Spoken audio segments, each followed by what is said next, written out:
কত সরকারি তো এলো আর গেল, আমাদের কিন্তু কোনো লাভ হয় নাই। এই মে দিবসের আজকের দিনটাতেও তারা কোনো রকম সুযোগ সুবিধা পাচ্ছে না।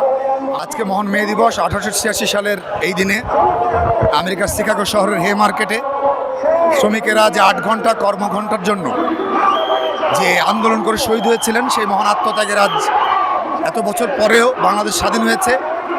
আমরা দেখতে পাচ্ছি শ্রমিকের ভাগ্যের কোনো পরিবর্তন ঘটেনি। আপনি আজকে জানেন, আজকে এই মহান মে দিবসে, আজকে শুক্রবার, সে সত্ত্বেও আজও অনেক গার্মেন্টস, অনেক কলকারখানা খোলা রয়েছে। শ্রমিকরা আজকেও এই মে দিবসের আজকের দিনটাতেও তারা কোনো রকম সুযোগ সুবিধা পাচ্ছে না। আমরা দেখেছি কিছুদিন আগে অন্তর্বর্তী সরকার যে শ্রম সংস্কার কমিশন করেছিল এবং সেখানে শ্রমিকের পুরোপুরি স্বার্থের অনুকূলে না গেলেও কিছু সংস্কারের প্রস্তাব ছিল যেগুলো শ্রমিকের স্বার্থের অনুকূলে ছিল। আমরা দেখলাম বর্তমান সরকার, বর্তমান সংসদে সেই সংস্কারগুলো মালিক স্বার্থের পক্ষে আনা হলো। তো এখানেও শ্রমিকের স্বার্থকে উপেক্ষিত করা হলো। তা আমরা মনে করি যে শ্রমিকের যে স্বার্থ, তার যে অধিকার এবং তার বেঁচে থাকার অধিকার, তার ন্যূনতম যে মজুরির অধিকার, সেটিকে নিশ্চিত করতে হবে। কত সরকারি তো এলো আর গেল, হ্যাঁ, আমাদের কিন্তু কোনো লাভ হয় নাই। বর্তমানে যে সরকার আছে তাদের কাছে আমাদের দাবি একটাই, যে আমাদের যাতে এই অটো গাড়িগুলো চলার একটা ব্যবস্থা করে দেয় এবং আমাদের একটা রাস্তা তৈরি করে দেয়, মানে রাস্তার একটা দিক ঠিক করে দেয়, যাতে আমরা সচ্ছলভাবে চালাতে পারি, আমরা এই উপার্জন করে 4টা ডাল ভাত খেতে পারি। গত 55 বছরে কার্যত শ্রমিকদের জন্য একটা গণতান্ত্রিক শ্রম আইন হয় নাই।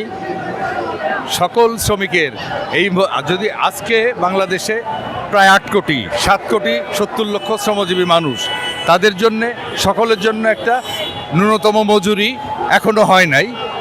কাজের কোনো নিশ্চয়তা হয় নাই। যাদের কাজ হয়েছে তাদের কর্মক্ষেত্রে কোনো নিরাপত্তা নাই। ট্রেড ইউনিয়ন করার কোনো অধিকার নাই। একটা আধুনিক দাসত্বের মধ্যে আমাদের ইপিজেডের শ্রমিকরা বসবাস করতেছে।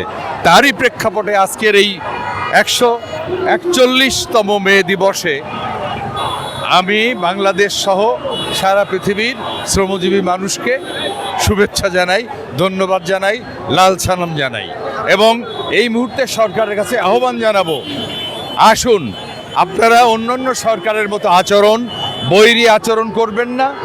তাতে আমাদের কি হবে জানি না, আপনাদের ভালো হবে না। আমরা সকলে মিলে শান্তিতে মর্যাদার সাথে থাকতে চাই। সেই কারণে আপনারা একটা গণতান্ত্রিক শ্রম আইন দেন, ন্যূনতম জাতীয় মজুরি ঘোষণা করুন, 8 ঘন্টা কাজের নিশ্চিত করুন এবং কর্মক্ষেত্রকে নিরাপদ করুন। আমরা আজকের এই মে দিবসে এই প্রত্যাশা করি, আশা করি সরকার এই ভুল করবেন না। উনি অবশ্যই এই 7 কোটি 70 লক্ষ শ্রমজীবী মানুষের পক্ষে প্রয়োজনীয় সকল পদক্ষেপ গ্রহণ করবেন। অগ্রযাত্রা প্রতিদিন, নির্ভীক প্রত্যয়ে উজ্জীবিত।